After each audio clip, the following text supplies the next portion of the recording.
What's up, everybody? Steve Jones Jr. here with another episode of This Is the Moment podcast. I'm gonna get straight to this one because I'm excited. Ladies and gentlemen, B.Slade, Hey. how are you? This is a really wild time. I have a lot of stuff going on, man. So I have the Daytime Emmy nomination. That was my first Daytime Emmy nomination that recently. Absolutely. Um, what else? Let me see. I gotta think about this. 4 new songs, not brand new songs, should I say, but I should say 4 new numbers from Janet's catalog I got to work on and arrange for the new tour. Mm-hmm.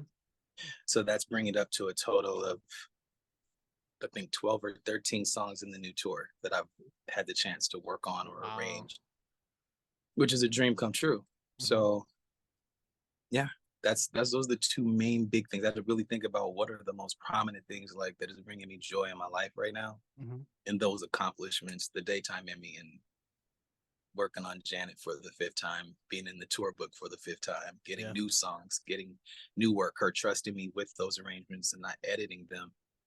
Because, I do arrangements, but I'm always open to the artist may want to take certain parts out or may not want to use all of it. And I'm okay with that. I prepare myself for it just in case they don't want to use it all.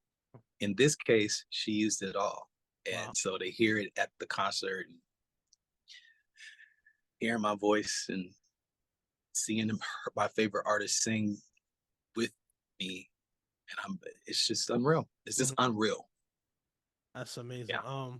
We're in June. We're entering the midway point of 2024. What would you Yeah. say is the biggest lesson that 2024 has taught you thus far? Mm,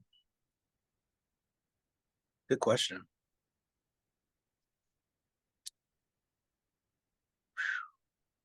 2024 has been like a quiet year, more like a quit talking about what you're about to do and just kind of like people find out after you just manifested it. Then that way you have less that people can obstruct. The less they know, the less they can obstruct. I've learned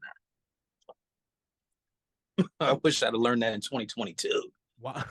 But Wow. the other lesson is about uh responding versus reacting.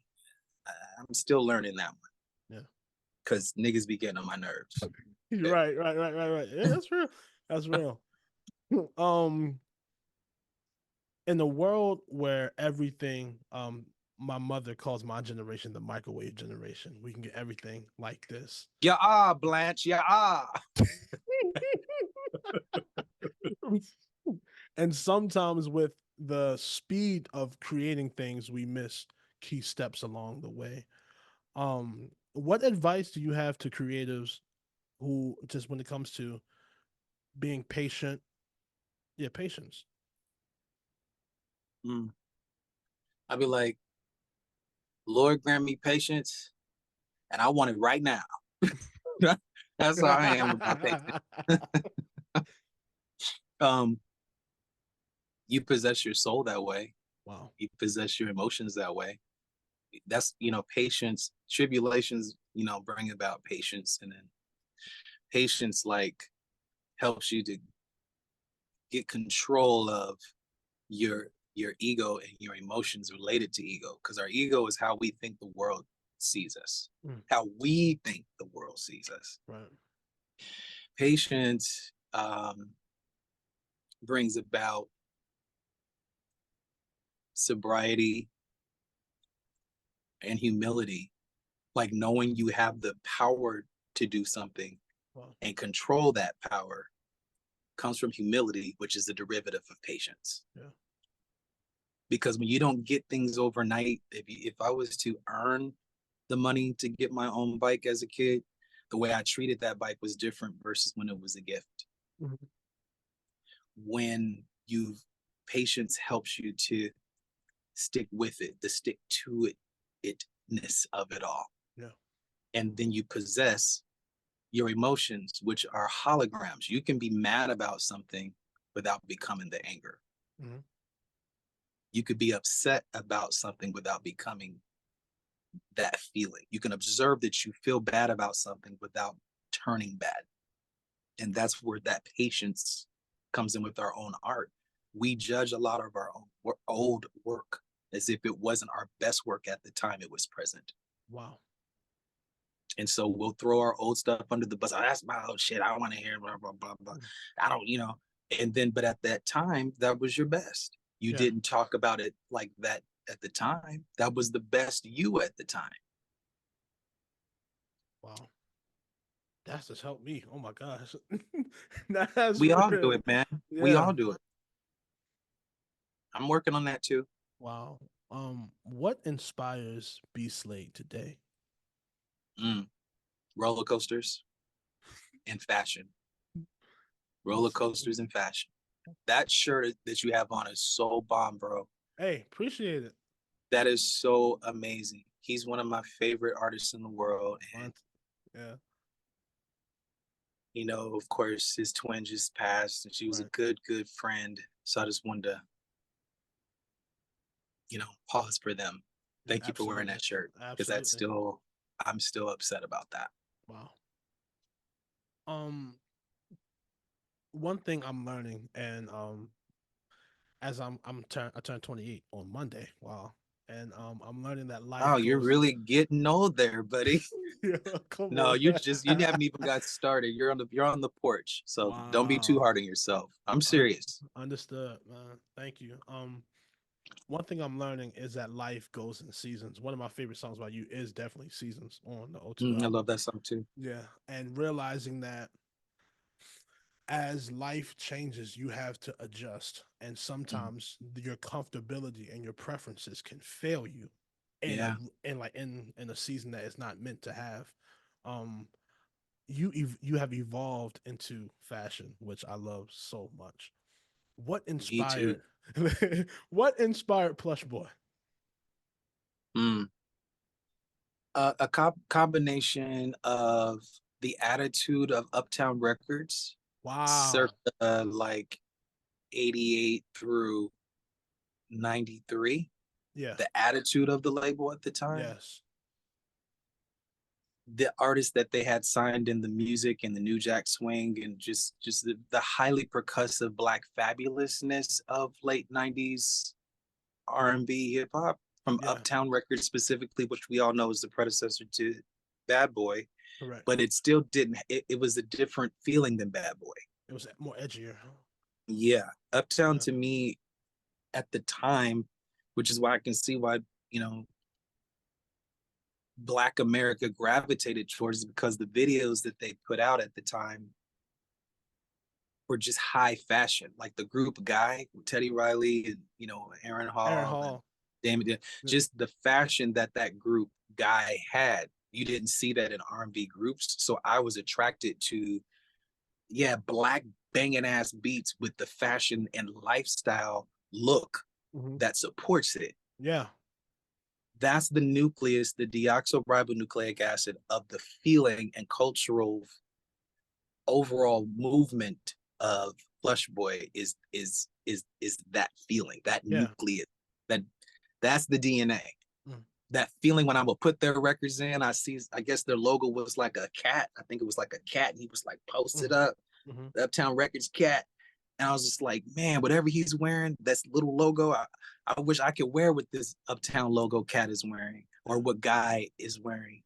Um, Even Bobby Brown's fashion inspired a lot of Plush Boy. MC Hammer inspired a lot of Plush Boy with the pantaloons Yeah. and the harem pants and the drop crotch, because I'm a dancer too. So I want to be able to have that comfortability when I'm just rolling out of bed. I can just go do my errands, but then I can go right to the stage with the exact same outfit on. And so when you put Uptown Records attitude with a productive, lazy mindset, Yeah. people who get stuff done, but they're kind of people from the outside looking in would say, man, you lazy as hell, but I get everything done. I Right. just get it done it's a way I gotta go about things. Mhm.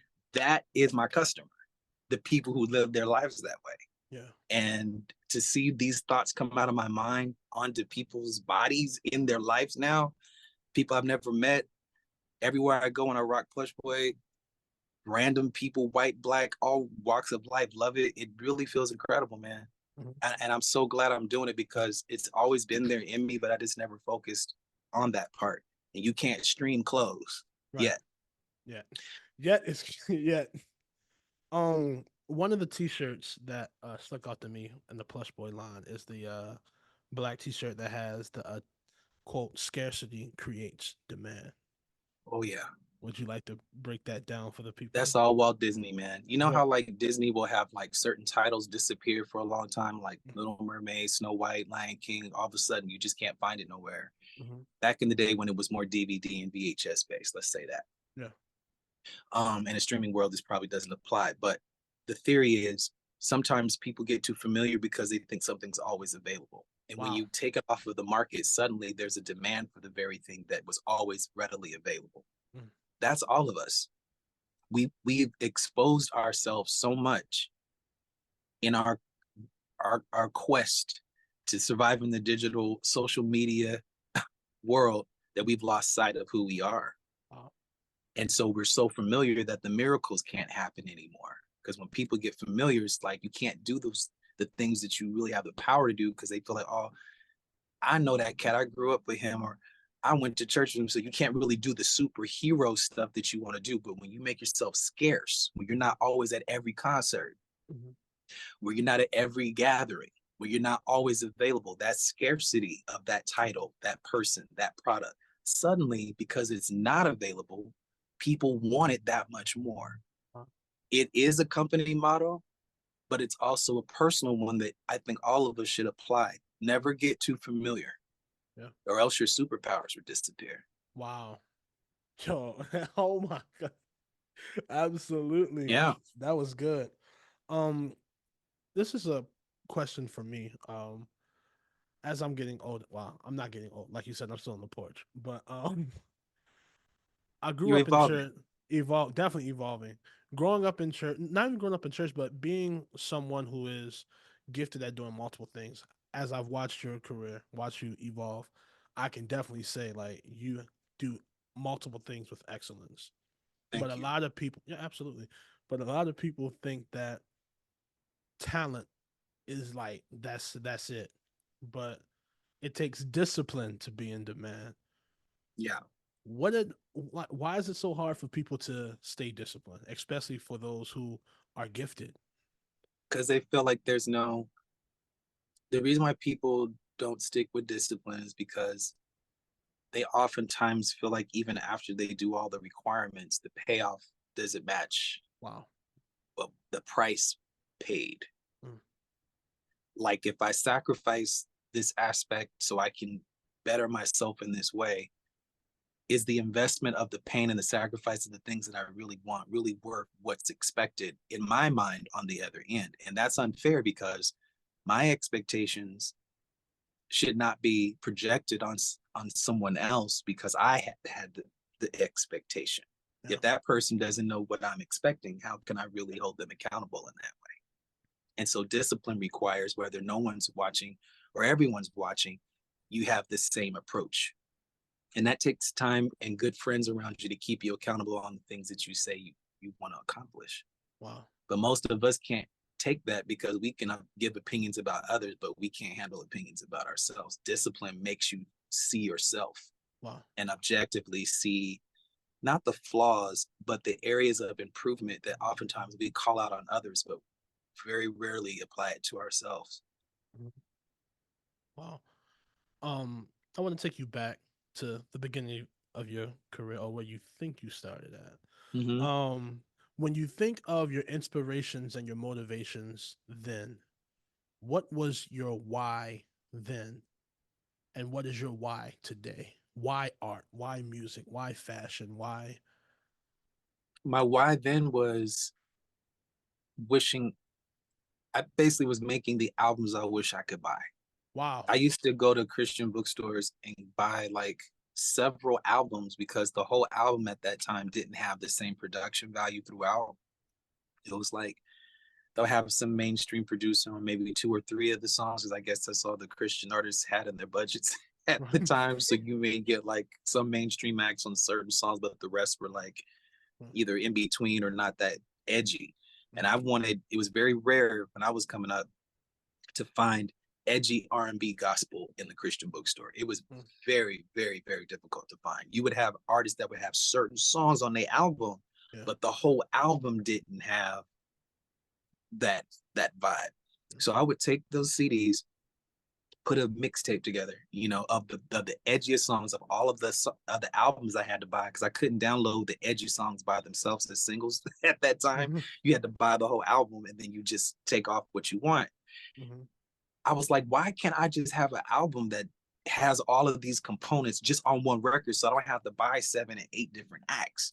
So that's where the Pronounced Tone album came from. That's why it has sections, and like it's like I got that concept from Fred Hammond on the Yeah. first In Court album. He had like things broken up into sections and themes. I was like, you can do that. That's one. And then like Donald Lawrence on Bible studies, he Yeah. had it like Bible broken up in stories. like these Yeah. like suites and I was Yeah. like, wait, you can do that. So all of those were the predecessors to PTN, OTB. And back then my why was, let me make the albums I wish I could buy. Let Yeah. me wear the stuff I thought by 2000 back then, I just thought we'd be way more futuristic, and Black music did see at that time, that Y2K era, like the no scrubs era. Mm-hmm. You saw a lot of silvers, a lot of metallics. But even before then, I was like, I have to wear this because this is just who I am. And there has to be other people who are like me out there. The why now is the why not. Back Wow. then, it was more like, I need to do this to show other people there's someone else like them. Mm-hmm. The why now is, I'm only speaking to those that my voice is speaking to, and sticking with that tribe only. Yeah. There was a lot of, back then, validation needed to approve my eccentricities. Now I embrace them, and they're secondary to my business acumen. It used to be like my look, my vibe, and everything was more important than the actual foundation of my business acumen. And I'm still reshifting and structuring that foundation to this day. Like that never stops. The why back then was more about receiving the beat and liking the beat. The why now is like, why not now? Yeah. There's other muscles that I haven't flexed. There's muscles you haven't flexed. There's muscles that your viewers and listeners haven't flexed, that they're just as good at, but they're only known for the thing that their hometown knows them for. So they kind of like stick only with that. But this is the time where those other components of your life, those other things that you're also good at, want to shine a little bit too. And Yeah. people will have a problem with that when they've only compartmentalized you to the thing they think they know you for. Right. That's where the scarcity creates demand comes in. When you pull back from all of that, then people are like, well, what are you up to? I ain't heard from him in a while. What's he? You know what I'm saying? They don't care until you pull back. Wow. So the why then is, please, I hope y'all get inspired. And there's got to be other young people like me that love the Lord and are eccentric. Please, just receive me. I love the Lord, I promise. Versus now, take it or leave it. Yeah. Hate it or love it. Right. Right. That's real. Um, why do I keep laughing? Oh my gosh. Um, all of your music is heartfelt. Like I can, oh my whole life, just your whole catalog that I've enjoyed, still listen to actively to this day. In your creative process, and I can definitely feel like you pray a lot based off like the words, lyrics. In your creative process, how important is prayer? These days, I try to make sure I book in my days, like Wow. the beginning and the end. And Jesus is busy. I'm busy too.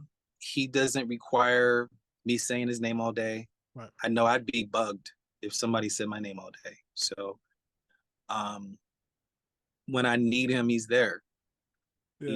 and this is prayer the prayer drone. I have an album called The Prayer Drone that's out right now. And Mhm. I talk about a lot about how much prayer has evolved for me since the pandemic versus like before pandemic. Like it was more like only knowing God as the provider and father. And then the pandemic showed me God as a big brother. Mhm. I didn't know him in that characteristic, like more how you can talk to your brother or sister about things you can't talk to your parents about. Mhm. I didn't know that God had that capacity. I only knew him as dad covering provider. I didn't know him as like consultant, you Yeah. know, a homie that I'm chilling with. And that made my prayer change from trying to sound prayerful or sound spiritual to get more conversational with God Mhm. and be more realistic because he never yells at me. He Right. talks to me like how we're talking. Right. So when he wants to get me together, he doesn't embarrass me and humiliate me Yeah. in front of people. He'll let a commercial convict me. Right. You know what I'm saying? And that having that type of prayer conversation, which I read a book called Conversations with God, Wow. and that book really let me see how much more prayer is less about requests as it is about alignment. Hmm. And that gets into the music, no matter what genre. You know, people think that God only speaks through gospel music, and that's so not true. But prayer helps you see, is this song about just elevating what I'm capable of, or is Hmm. this actually pushing somebody into a deeper version of themselves via a close relationship with God? Wow. And that takes you stepping out of sometimes what you're capable of doing and tapping into what do the people need right now. You just took my appreciation for personal Jesus to another level. Oh my gosh. Well, Yeah. that's a perfect example. That song's a Yes. perfect Yes. example of Yes. that. Yes. Yes. For That was sure. the early part of, and it was, believe it or not, when I first released that, that was a lot of Christians and preachers had a problem with, that title, Yeah. the whole concept. They thought it was like, oh, that's sacrilege. You can't just be your friend like that. He's our heavenly father. And I was like, you know what? You- That's why Jesus came here to be our friend. That's the whole point. And so glad I know you and don't know Love of you. Yeah. you. Ugh, just them two. Yeah. Good night. Yes. I was really starting to find out what God was into on my behalf, in my style of swag, in my relationship with Him, which was quite different than at the time a lot of apostolic boys my age, choir boys my age was on. You know what I'm Yeah. saying? So I don't know why they thought it was so controversial. I was just like, he's such a dope friend. We sing he's that kind of friend, Yeah. and what a friend we have We in have Jesus. But yet somehow me talking about him being personal to me was offensive to some. Mhm. I just always thought that was weird. As we close out, I have a few fun, quick questions to throw at you. Okay, What artists do you admire or listen to that a lot of people would not expect you to like really dig? good question. Probably Fleet Foxes. There's a group Okay. called Fleet Foxes. Let me find. Okay. Let me put that down. Uh, Buffalo Springfield, Joni Mitchell, Flyana Boss. Yeah, yeah, yeah, yeah, yeah. I know. Yes, My yes. range is Yeah. you'd be surprised. Yeah, those three pop out the most, and a lot of Japanese jazz. I like a lot of Wow. Japanese Yeah. jazz, Absolutely. older Um. Japanese jazz, like circa say 72 through 83. Okay. That kind of production of Japanese jazz Yeah. specifically just really moves me. Um. Wow. Okay. That was a good question. You're asking me stuff I've never been asked, so I appreciate your journalism in that regard. No, absolutely. You're one of my favorites, so I got to do stuff like this. It's like I've been thinking for a long time, trying to Yeah. get. What motivates you to always try new things? Life, I'm a life artist. So Wow. whatever's going on in my life comes out of my music. Some days really on some like faith-based, spiritual, inspirational stuff. Other days I'm on some, you know, cool, laid back vibes. It just depends on what life is bringing me, and then the albums or the songs reflect in real time usually what's going on with me at the moment. Did that answer your question? I'm not sure if I Yes, answered. yes, yes, yes, yes. You did. Yeah, Okay. Okay, I lost my question. it's all good. Let me hear you up in. Someone asked the question. Please do not take me out of here. Oh my god. Um, what's your favorite part about being an artist? um, the colors I see. Wow. Yeah, it's the colors I see. The tertiary colors, Hmm. particularly. I like primary colors too, but I like those aquamarines and you know indigos, Yeah. burnt orange, the Okay. stuff in between the colors. What is one give okay, if it's hard to name one of your favorite Hawkins albums? Ooh, probably Love Alive 3, even though Love Alive, the first one has my heart because I won't be satisfied with some of the first audio I ever heard as a kid. It Wow. was like the first song I ever heard. And then Love Alive 2 is is a sad album to me. Like it's not a sad album because all the songs are mostly bangers and funky, Right. but there's something on it that just gives me a haunting feeling. And then Yeah. Love Alive 3 gives me a very hopeful, optimistic feeling. To me, Love Alive 2 is a night album. Love Alive is a day album. Hmm. And Love Alive 3 is a universal like expansion album. Just the Absolutely. chords and just the arrangements, Love Alive 3 for me. Oh, and then one time they were at the like Paramount Theater in Oakland with some, like the strings. They did like in Yes, like 1980, the orchestra and album that has what's my the song? Hawkins. I think it just says Do the you Hawkins know or him? him. That Yeah. that I wanna that know. album, Yeah. the Love Alive 3 and that one are neck and neck, just Wow. because of the live. At that time I hadn't didn't know that you could put strings with funky gospel. That was the Yeah. first. See, Absolutely. Man, this is crazy. Uh, okay. So what I've seen in your artwork, your mm-hmm. creations, is that for me, I feel like storytelling plays a big, huge role in everything you do. What influenced storytelling for like what influences you to be like, let me tell a story with this album?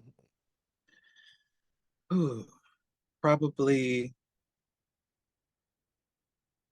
the book Walden by Henry David Thoreau. Okay. Just the way he talked about things in that book, Walden. Hmm. Um, I like Steven Spielberg's storytelling, Yeah. like E.T. Just how it starts, its middle, and its end. Just the interactions and things of how he peels the layers of a story, so you end up loving a character that could look hideous or maybe not be the nicest person to everyone else, but you end up having a feeling for that character. Hmm. Spielberg. And then as far as like the edginess of my storytelling, I would say Quentin Tarantino, particularly the movies Death Proof Hmm. and Pulp Fiction.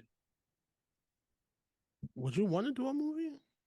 Absolutely, with Quentin Tarantino Nice. Yeah. for sure. Oh, He's my kind of director, and just his whole aesthetic is really me personified. Like I connect with it because everything he does, how he chops, how he films, the music selection, the color choices, the grittiness, the grindhouse of it all is really my vibe. what advice would you give to your 25-year-old self? Um,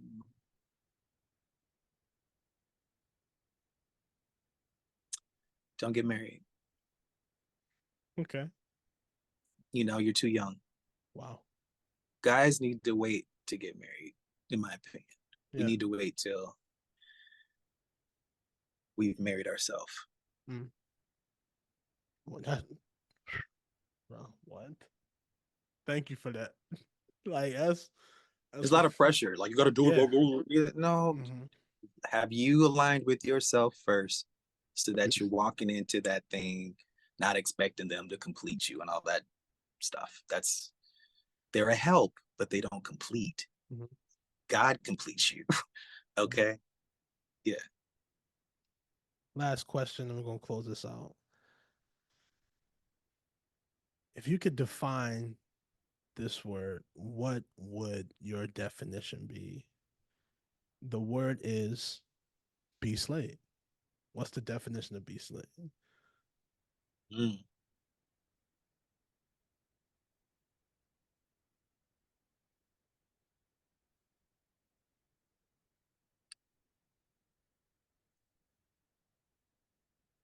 Innovation via salvation. Wow. It's not one word, but that's the concept of B-Slade. Yeah.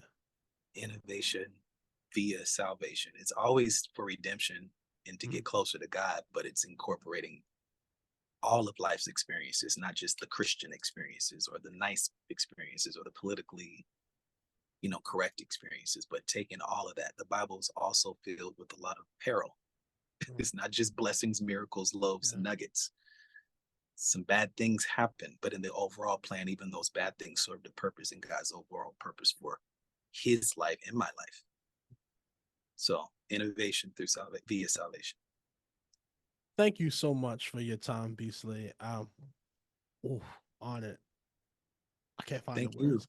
You got all Oh, my friends in the back, Stevie and Mike and listen. Walter. Like these are all very important albums to me. So I guess it makes sense that you would connect with my music because I'm connecting with your choices of music. So Wow. we share the same affinity for a certain level of art. Absolutely.